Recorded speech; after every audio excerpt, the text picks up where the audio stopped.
So you're thinking about buying your first house. Yeah, don't do these things. This is David and Amy Vendor with the Vendor Group, serving all your real estate needs in the South Metro Atlanta area.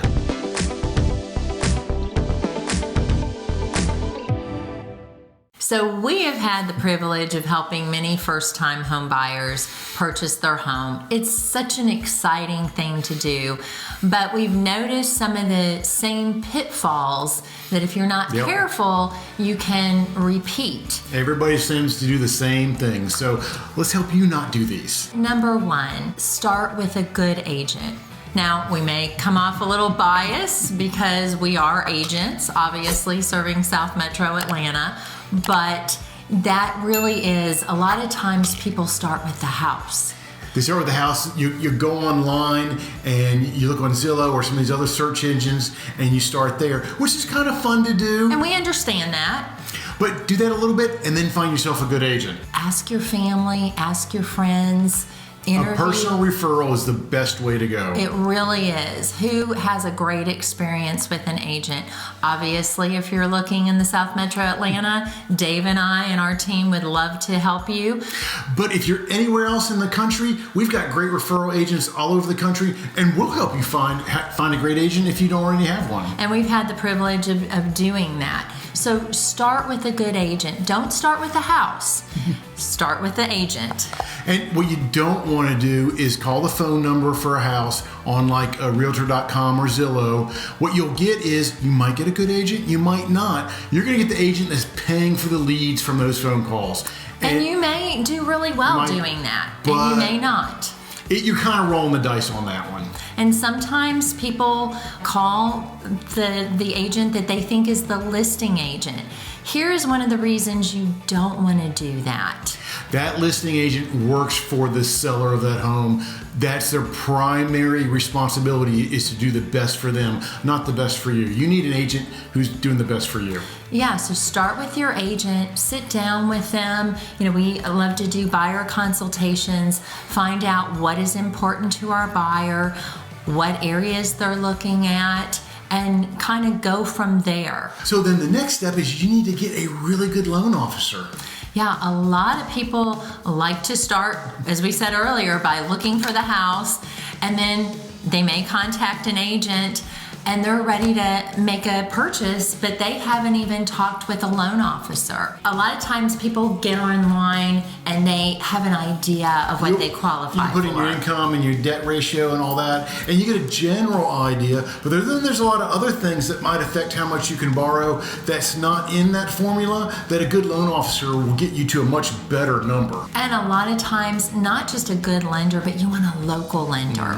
Now, there's some good national lenders out there. Our personal experience for our clients is to go with a local lender. Local lenders also work with local appraisers, and when you're buying, that's a big deal. Yeah, if you're buying in, let's say, Peachtree City, you want a appraiser that knows that area really well. You don't want a national company that has like a couple appraisers in Georgia, and they're pulling somebody from Cumming or from somebody up from Savannah, and they don't know this area that well. And you want a lender, just like an agent, that is going to answer their phone, that's going to respond to your text, is going to respond to your questions, and be knowledgeable about what they're talking about. The next point, having great credit, a good loan officer can help you out with as well. Well, and not just great credit, Dave. Credit, period. Oh, we have some really great and this is usually with first-time home buyers. Really great first-time home buyers, and they've done a lot of great things. They've saved a lot of money. They got enough for a 10 or 20% down payment. They have no debt. They own their car. They paid off their college loans, but they have zero credit. And believe it or not, that's not a great thing when you're buying a house, unless you're paying cash. And most first-time home buyers don't have that privilege. What a loan officer can help you out with that is you need to get a credit card, but there's some things you need to do with your credit card that might be counterintuitive that's going to help raise your credit score faster. And that's something you really need to talk to a good loan officer about. And you usually need at least 6 months of credit. So, you know, credit, a lot of times we think of that as debt and not a good thing. But when you're buying a house and you're getting a loan, they want to know that you can pay your bills. basically, and a good credit history indicates that. So that's important. So next is probably paying a little bit too much attention to Zillow. Yes, we're going to call out Zillow because everybody gets online. It's a good search engine, and a lot of people love to look at houses, and they love to look at Zillow. It's fun. Continuing education on a regular basis. We recently went to an appraisal class, and it came up that the man who started Zillow and founded it, when his house went up for sale a couple years ago, it was off by more than $100,000.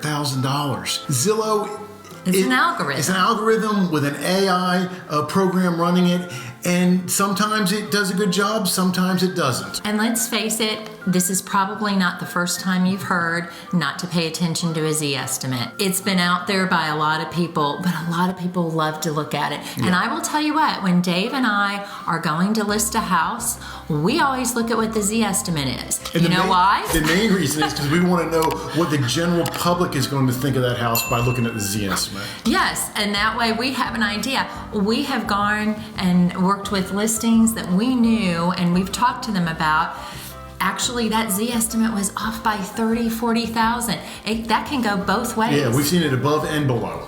It's an algorithm. It's not based on comparables. It's not really taking into consideration the market that you're currently in. So be very careful when you go online, kind of take it with a grain of salt. And you know, there's realtor.com, and the other thing about Zillow, they don't update as quickly. No. So that's why when we're working with our clients, we try to put a search together, an automatic search based on their needs, and good agents can do that for you, and based on your needs, and then you're able to see as soon as something comes up. So yeah, Zillow is sometimes 24 to 48 hours behind. And we've seen actually as much as a week, believe it or not. On some houses. So this house came on the market, and it really won't update to Zillow for days, where a good agent can get you set up where you'll get it the minute it comes out. And if there's a price change, guess what? You'll get that alert as well. So just be careful with Zillow for many reasons. So next, you know, when you're buying a house, whether you're a first-time home buyer or not, you always kind of have to prioritize your wants from your needs and separate that. So when you're doing your list of all the things you really want in a house, you might want to put, okay, this is a want, this is what I really would like to have, this is a need, I have to have this. And we've noticed that with first-time home buyers, that's a little more challenging sometimes to do. So let's say, for instance, when you're buying a house and you're looking at your locations, one of the biggest parameters is I don't want to be any more than 15 minutes from my work.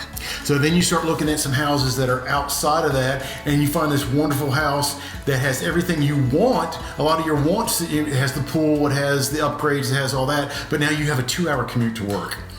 So you kind of have to learn to look at those things, and maybe you're willing to do that. But again, reevaluate. And we always tell our clients, whether you're a first-time home buyer or not, write it down, the positives and the negatives, the pros and the cons. There is something about that exercise of literally writing it down, numbering those pros and cons. I don't know what it is, but it works. But also when you write down the pros and cons, you prioritize them. Yes. This is the big deal. This is an A. This is a little deal. It's a C or a D. And you know, one A can wipe out maybe 10 Ds. So again, you want to prioritize your wants from your needs. So, and finally, probably one of the things that has motivated you the most as a first-time home buyer is to stop paying rent, right? And what you don't want to do is miss out on equity. So the longer you're paying rent, you're building equity for that person who owns that apartment or owns that rental house, and you're not building equity for yourself. You can't just look at my rental costs $2,000 a month, and this house is going to cost me $2,400 a month. With that $2,400 a month mortgage, you're building equity for yourself. Yeah, so that's, again, when you're talking with your agent and talking with your loan officer, you know, your loan officer is going to be able to tell you, and he or she is going to be able to look at everything at the bigger picture and give you some guidance. They may tell you that you can afford a certain amount of money, and you may say, I'm not comfortable with that. That's fine. but you want to know all those things. If you are interested in buying in the South Metro Atlanta area, we would love to help you out. All our contact information is in the description below. If you're interested in buying anywhere else in the country and you don't have a good agent, give us a ring, text us, whatever. We'll help you find an agent there. So, and if you are buying your first house, good for you. It's so exciting. It's a great time. It also can be overwhelming. Don't get overwhelmed. Get a good agent that's going to help you walk through all of those steps. And avoid all the mistakes we just talked about.